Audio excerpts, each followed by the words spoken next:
I see the same thing. I mean, so many people say that they want the attention, they want the followers, they want the clients, they want, the love and the praise. But when it actually shows up, they panic or they push it away. You are listening to Amplify Your Success Podcast, episode 447. And today we're going to go a little deeper and discover why you might not be feeling safe. And the answer might just be in your body. You ready for this? Let's get started. Welcome to the Amplify Your Success Podcast. Get ready to ramp up your revenue, amplify your impact, and make your mark in the world. This is the show for experts, thought leaders, and service professionals who want to shatter their limits and achieve that next level. You're going to find out from other experts and influencers how they made it. Now, let's get amplified. Hey there, inspired entrepreneurs and business leaders. It's your host, Melanie Benson, authority amplifier to expert-based entrepreneurs ready to be seen. And today I've got a special guest joining us, and we're going to talk about something that I see kind of like coming up in conversation more and more. I see a lot of experts really leaning into this and sharing tools and resources, and that is why your body doesn't feel safe to be seen. And this is such an interesting conversation with somebody who's not just an expert, but who experienced this firsthand in her own life. And she shares with us some of the things that you can do, first of all, from a knowing place, but also from just really like, what are the practical things you can do to shift out of like that paralyzing fear that keeps us stuck, even if there's no practical, rational reason, and to really allow yourself to be more visible, because visibility is, as we know, where the magic happens. Before I bring my guest up, let me just share a quick resource for you, because once you've got the nervous system dysregulation, the stress, the anxiety, the fears calmed, and you have new tools that allow you to hold that visibility in a greater capacity, then you're going to need to know the mechanics, right? And so that's my specialty, that's my jam. And we recently given one of my free resources a makeover, and I'm excited to share it with you. Because if you know it's time to be unignorable and you're ready to get seen in a greater way, this is exactly what you want. The 7-step framework that I've used over and over and over again. I've taken countless clients through it. I've booted up my business 3 or 4 times using this same process that I map out. And we've now included a scorecard to help you really assess where you are with this framework. This framework, you put it into action, you will start seeing people knock on your door, slide into your DMs, reach out to you instead of feeling like you're always chasing new business. So if you head to melaniebenson.com/framework, it's my gift to you. It's absolutely free, but just promise me that you'll complete the scorecard and read through it, because I want you to be visible and get great results from that visibility. All right, let's not wait another minute. Let's bring on this amazing guest. Welcome back, Amplifiers. Today, I have a really amazing guest joining us, and we're going to talk about something that I've been wanting to bring to the show for a really long time. And we're talking about why it can feel unsafe to be seen. And this is like, we're in an interesting time where there's different ways that people are being seen. There's different experiences happening in the world, people being very vocal about their, what they believe in, what's important to them. There's people who are they're advocates for very important missions. And right now, there's a lot of stuff happening online. And I wanted to have somebody come on and talk about what happens when you have something that is just so important to share in a bigger way, but yet on some level you're holding yourself back because being seen feels somehow unsafe to you. So let me introduce you to our guest. Her name is Allie Rose. She's a certified clinical hypnotherapist and subconscious success coach. And she specializes in helping high achieving women stop the self-sabotage, feel safe to be seen, and rewire their minds to receive wealth with ease so they can rise into that next level of sustainable success. Allie, thank you so much for saying yes and for joining us on the show today. Thank you so much for having me. I'm so excited to be here. Well, I think bringing you into this conversation felt so right. And interestingly enough, I teach a lot about what I call the visibility multiplier effect. Hmm. And you're kind of a living case for that, where I started seeing the work that you do Hmm. over and over and over again in your content on Instagram. And I was just so drawn in. And I thought, wow, this is really the perfect person to come and talk about this on the show. So thank you for Hmm. being such a great demonstration of what I teach without even knowing that I teach that. Right, right. Yeah, thank you so much for that. That feels like a huge compliment. So thank you. Well, I love when people put out great content. And so as you're listening in, it works if you work the process. I want to start with, you call them subconscious reasons. I like to think of them as kind of maybe some symptoms or signs. I want to how does somebody know that maybe they aren't feeling safe to be seen, even though they're high achievers? Hmm. And being seen is like the smart thing to do. They know they need to, but something's going on.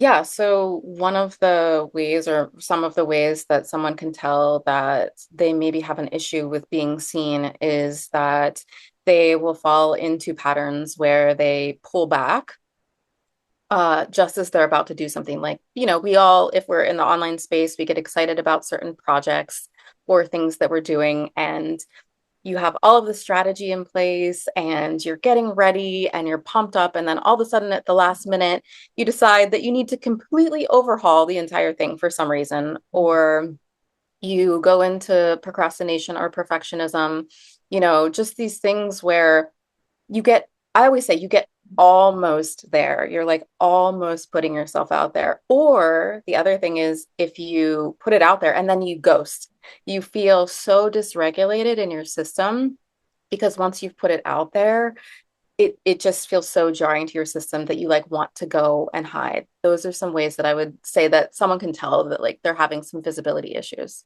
Hmm. And can we just clarify what does dysregulation mean? Because I'm realizing the more I use this term, people are like, "What does that even mean?" Yeah, I mean, it's so within our system, right? When we're regulated, we're kind of in like a middle ground space. There's like a point where we feel very grounded within our systems. And so feeling dysregulated is when we go into hyper arousal or hypo arousal, which I just described two of those instances where we start to feel really activated within our systems. And that can be where, your heart starts racing, you start to get sweaty.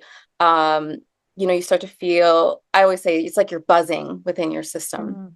The hypo is kind of the hiding your head in the sand. That's when you can start to feel very lethargic or pulling away from something or kind of hiding yourself away. I would say that that's hypo. So those are the ways that you get dysregulated within your system. Yeah, I know personally for me, I feel it as a sense of anxiety and I kind of freeze. Like I Right. literally go into this freeze and I'm like paralyzed and I can't really think straight. I don't really move anything forward and I need space to kind of decompress and find my groundedness again before I can figure out what I want to do.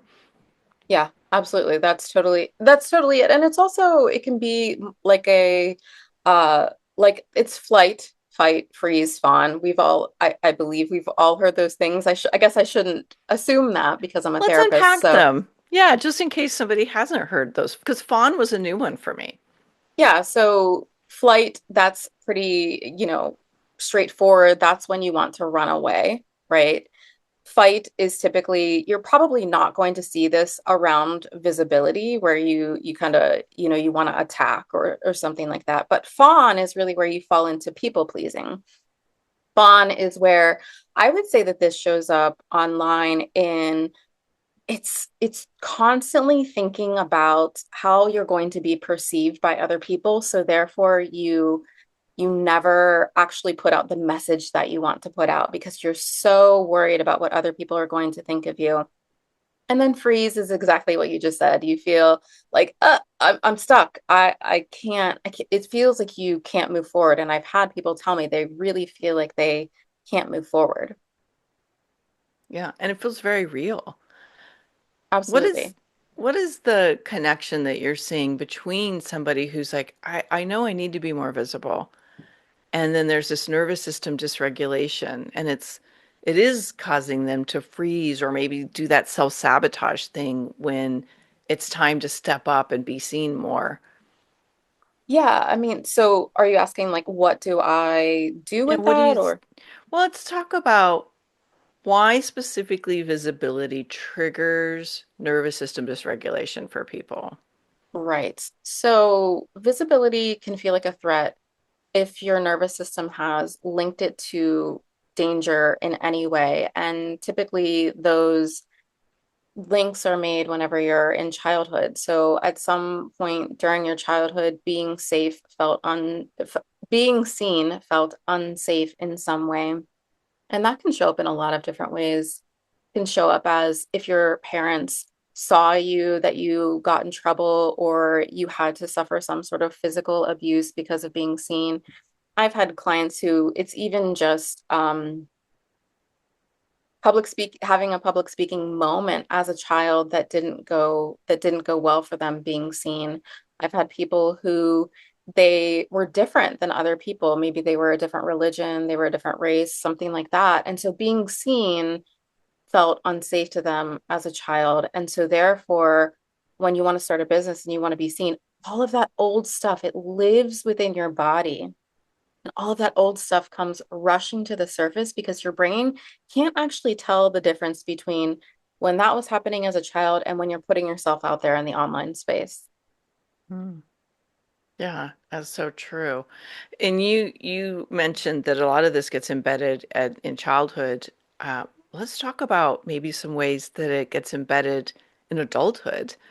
I want to bring shame into the conversation Right. and feeling like you've made some kind of catastrophic mistake or you did something you're not proud of. And now you're kind of in this spiral that causes you to have that dysregulation and anxiety.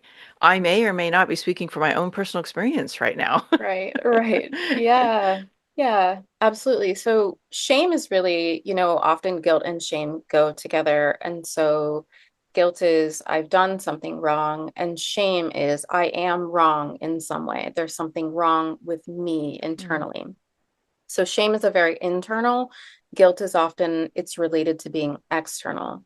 And so if that's in the background, being visible can feel unbearable because visibility means exposure. And then shame says, if they really saw me, they'd leave, they'd reject me, they'd judge me, or if they really knew me, right? Or at some point, they're really going to see me. And at that point, something bad is going to happen to me when they see me. So that's really how shame can affect visibility as an adult. Yeah, and I love this distinction between shame and guilt, which I've had to unpack myself around Mhm. some missteps, like we all make missteps, but like when you take it on, and I think that's what you're that place where you're talking about, like we have these embedded this conditioned response to things from childhood. And I think visibility sometimes brings a lot of that to the surface. And the demon or the programming that hasn't been unraveled can sometimes rear up and become a block and a barrier for you allowing yourself to be seen and to really claim the conversation you're meant to have. Yeah, absolutely. I see it all the time. It's actually one of the most common things that I see with entrepreneurs because I think that, the online space has you see people just posting all the time. You think that it's going to be this easy thing to do, but then when you really have a stake and a claim and you're really wanting to build something meaningful, if you've started out where maybe your network is the people that you grew up with, your parents, your family, your friends from high school, your friends from college, all of those eyes, sometimes it can be easier to be seen by strangers than it can be to be seen by people who know you, right? Yeah, totally. I was like being transported back to a situation where I was like, oh, yes, I could totally see that. Where when you're in a group of strangers, you have nothing to risk, right? Right. There's nothing that's going to get triggered. But when you're being visible in front of people that know you, maybe know your story, maybe have a stake in who you are, what you're bringing to the table, like that can definitely activate those unconscious um, anxieties, right? And that whatever that trigger is around your fear of being more visible. I was thinking about how oftentimes there's even these subtle little places where we want to be seen, we're willing to have that message out, but we hold back from maybe saying the thing that needs to be said in a way that can be experienced by our audience because we're afraid of what might happen. Like you were talking about, like sometimes we're just afraid of like what can happen to us. And I see this happen a lot with social media where it's like, I'm not putting that out there. I don't want to get attacked, right? I don't want to be like judged or Right. made fun of. And I think that for me, I see a lot of my ideal clients create safe messaging, safe Mhm. visibility that doesn't stir anything up, but it also ends up making them completely invisible Right. because they just blend in. I'm just curious what you're noticing around that since a lot of your work is with helping people be willing to be more visible. Yeah, I see the same thing. I mean, so many people say that they want the attention, they want the followers, they want the clients, they want, the love and the praise. But when it actually shows up, they panic or they push it away. And again, it's that consciously they want it, but subconsciously that attention can be tangled up with past experiences. And to speak directly to women, sometimes that can be of being sexualized. For others, it can just be that criticism, judgment, expectation to perform, Mm, right? So when someone does see them, right, or expresses some sort of interest in what they're doing, you can feel maybe people have described it as their body contracting or deflecting or over explaining or feeling guilt, right? So, yeah, a lot of it is watering down. And like you said, people can become invisible and just blend in. And then, of course, they're not getting what they actually want, right? right. How do you see busyness play into those unconscious avoidance strategies? Right. So busyness, I mean, in our culture, just in general, right? Busyness and the trap of productivity, right? That can keep us stuck. We'll say that we're endlessly, people can stay endlessly busy, getting ready, getting into alignment, tweaking their brand, reworking their offer, signing up for one more training, when really it's just a way to avoid showing up.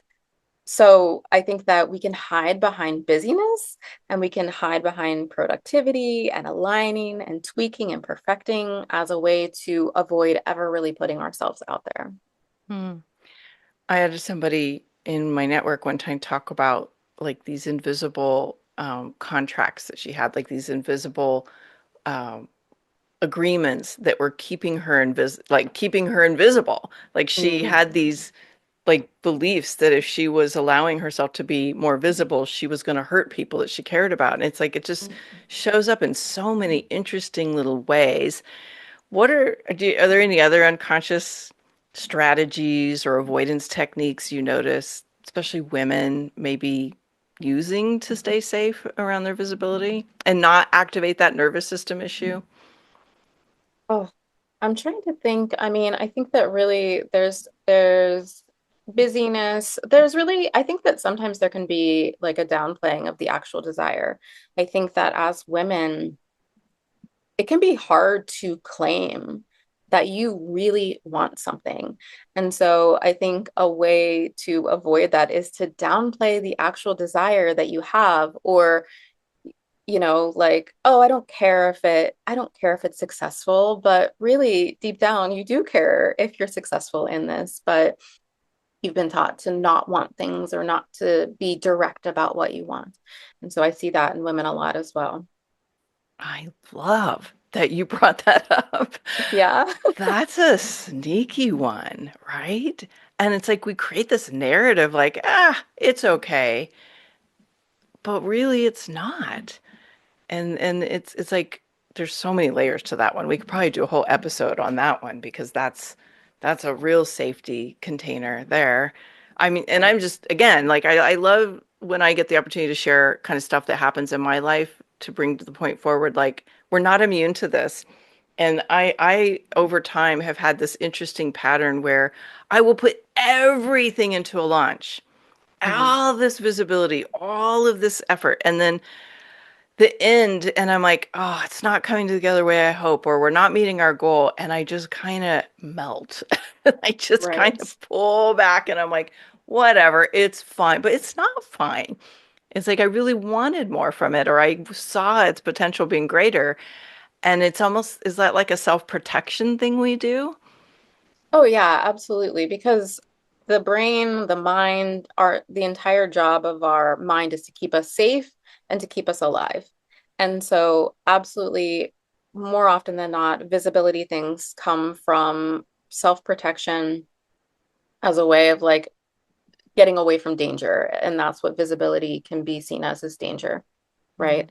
So absolutely it's self-protection. You know, we talked about nervous system dysregulation earlier, and before we get into kind of some solution stuff, I would love to maybe explore a little bit more what happens when we allow our nervous system to be dysregulated for too long? Like, what are like maybe some short-term and some long-term impacts of that? Yeah, I mean, when we stay in that state for too long, it can just lead to constant, whether it's agitation or constant anxiety or constantly feeling on alert, or on the other end, like I said, that's kind of the hyper arousal, or on the hypo, it can be kind of that like slogging kind of like feeling very like you can't get motivated to do the thing. That's really the hypo. And so when we stay in those states for too long, we become actually very fragile, I would say. And small things set us off that because our systems haven't been in a regulated space. So when something small happens, it kind of just very easily pushes us over the edge. It's like, I'm burning my business down. That's what Mm. I'll hear from a lot of people. Right. And that can be because you've stayed in that state for too long. And that feels like the solution at that point is to just burn your business down. Right. Right. Throw it all out because it doesn't work anyway, and it's scary and big and all that. Right. Yeah. And I mean, I don't want to put words in your mouth, but I've noticed this happening to people that I've coached. So I'm curious if you've seen it too, where the kind of another side of that would be we create this condition or this narrative like I don't want something bigger because I don't think I can handle it. Like I don't have the energy for it or it's too overwhelming. Like do you notice that as well as part of like a long-term energy dysregulation pattern? Absolutely. Because so much of this is about capacity. It's about Mm. building the capacity. Because the reality is when you put yourself out there, uncomfortable feelings are going to happen, but it's about your capacity to hold that when it happens. It's about potentially being judged or potentially having someone say something to you that doesn't feel great and being able to stand your ground anyway.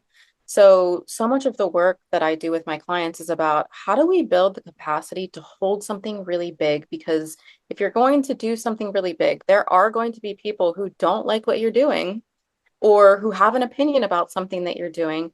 And so, how do you not completely crumble? How do you hold that and still move toward the thing that you want? Right? Yes, love this so much. You know, I believe that we all have the ability deep down inside, but the capacity sometimes misrepresents what's possible, right? Like that's the way I see it. It's like when our capacity has shrunk because of energy dysregulation or, you know, whatever. Like I think in my own body, like I think that energy dysregulation led to chronic illnesses and Mm. other types of stuff that's harder to unravel from.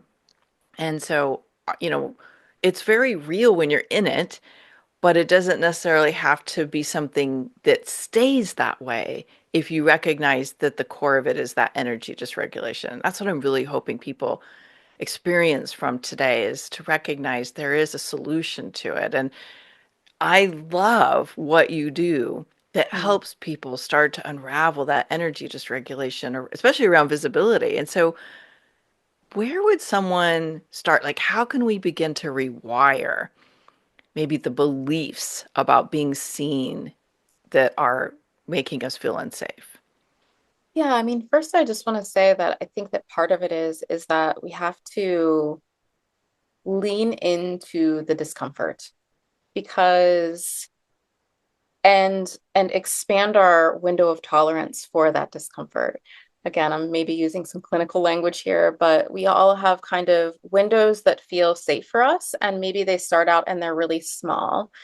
And that's because our nervous system is very activated or we haven't done the work around it. And so what I often have my clients do is I say, sit with it for just a bit longer. And so what that might look like is I may have a client who feels very nervous about posting on social media. And maybe it's not even posting, but maybe it's doing a video or something like that. And so I'll say, okay, let's just put together like a shorter video, or let's just do one post this week instead of committing to yourself that you're going to do like 7 posts a week.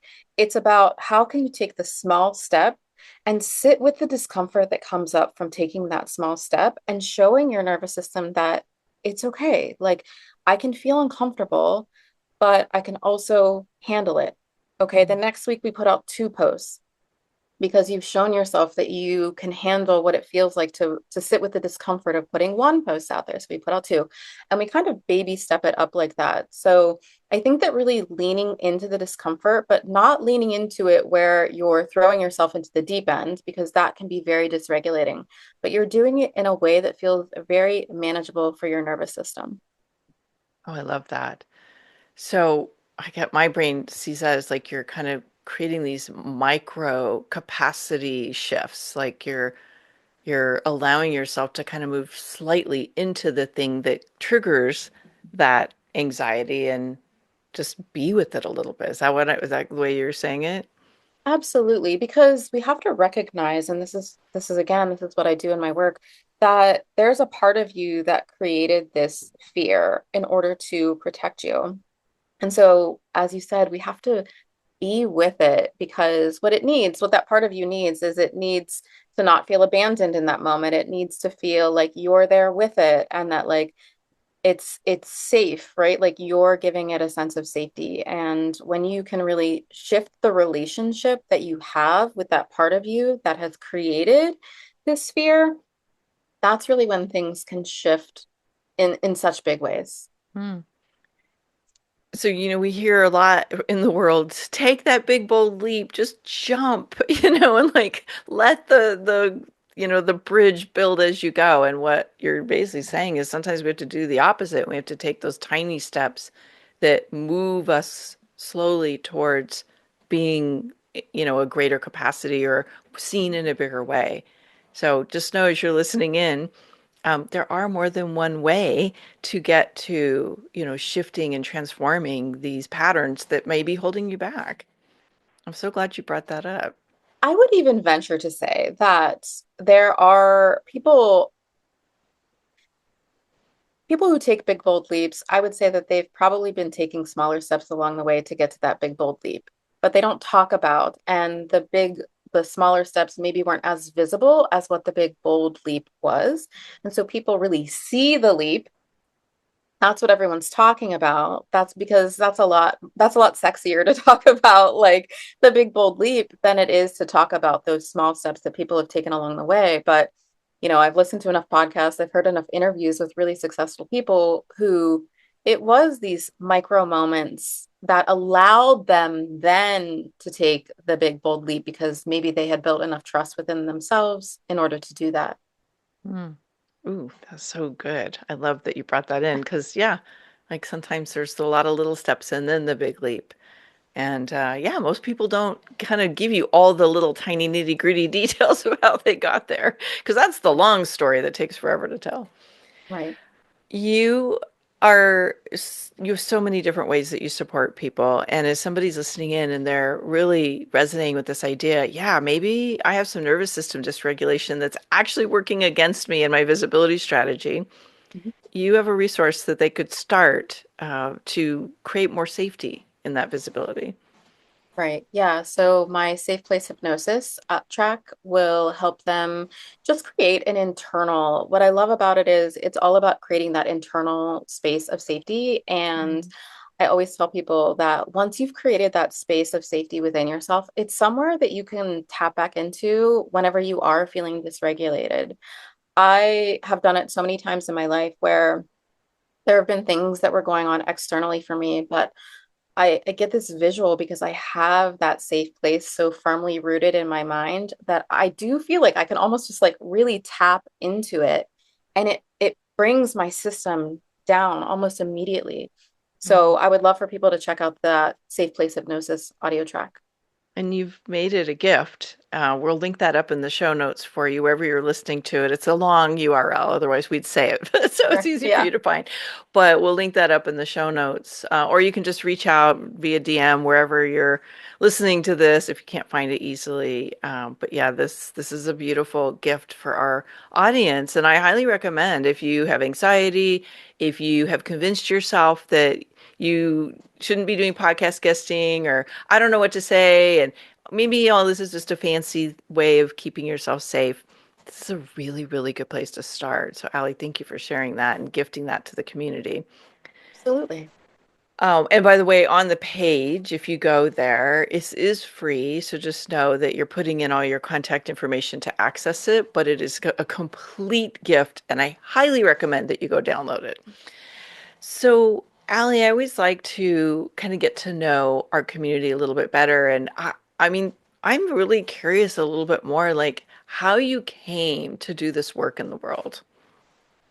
So I was a traditionally trained talk therapist for 10 years, and I fully believe in talk therapy. I believe that it has a time and a place and a space. And I also started to feel like maybe there was something deeper, something that I could help my clients get, faster results. But it really started with me. I did my own RTT hypnotherapy is what I'm trained in. And I did my own 3 sessions on an issue, really truly on. I used to say I felt like I carried this feeling of not feeling safe, like a backpack that I wore. It was almost like I could feel it. And it showed up in a lot of different ways. And I did 3 sessions myself on it. Completely changed my life to the point where, my partner looked at me and was like, "You sound and look like a completely different person." And I really felt like it helped me put that backpack of not feeling safe down. And so I decided to train in hypnotherapy, and it has changed my life, and it has changed my practice, and it has changed my clients' lives. Oh, that's powerful. I mean, Yeah. the right tools at the right time can definitely be a transformative effect. It's like I've experienced hypnosis and NLP as well, and I think when we were getting to know each other earlier, I said this. It transformed me. So Right. I love that you're bringing this to the world of high achieving women who have these little undercurrents that are keeping them held back a bit. Yeah. What would you say is the ripple you're here to make in the world? I was just having a session last night, and I actually just recorded a podcast episode on subconscious patterns and, generational trauma. And I had a specific client in my mind as I was recording that podcast. And I think that the ripple effect that because these patterns can get handed down from generation to generation. And I just think about the difference that it can make not only in my clients' lives, who their lives are changed, but then if you have a child who's then watching you do something different, you step outside of your comfort zone, that shifts their story. That changes what they believe. Because I said so much of this starts in childhood, is if an adult can come to me and something within them can shift, and they have other people in their world, then that can shift their story as well. And I believe that it just ripples out from there. Mm, I love that. That's so true. We have the power to transform and make a legacy of new ways of being, just by simply shifting ourselves and Yeah, accessing new possibilities. I love that absolutely. that's what you're doing in the world. Yeah, I love it as well. Well, thank you for being here today. And as you're listening in, if this is speaking to you and you recognize maybe you've been operating out of that safety net and maybe visibility's been scary, and maybe it's because you've had some energy dysregulation, I know we'd love to hear from you. Make sure you get Allie's resource. I think that's a great place to start. And share the episode. Give us a little shout out and let us know what really spoke to you today. Wherever you like to listen, whatever social media platform you're active on. I know Allie's super active on Instagram, but and so am I. But we'd love to hear from you wherever you are listening in. Thank you so much, Allie. Thank you for having me. Thanks for tuning in today, Amplifier. We're going to keep this conversation going, and I want to hear from you how you're going to amplify your authority and make a greater impact. Before you go, please take a minute to give our show and our guests some love over on your favorite podcasting platform. Subscribe, rate, and review. Leave your full name, and I'll spotlight you and your authority on social media.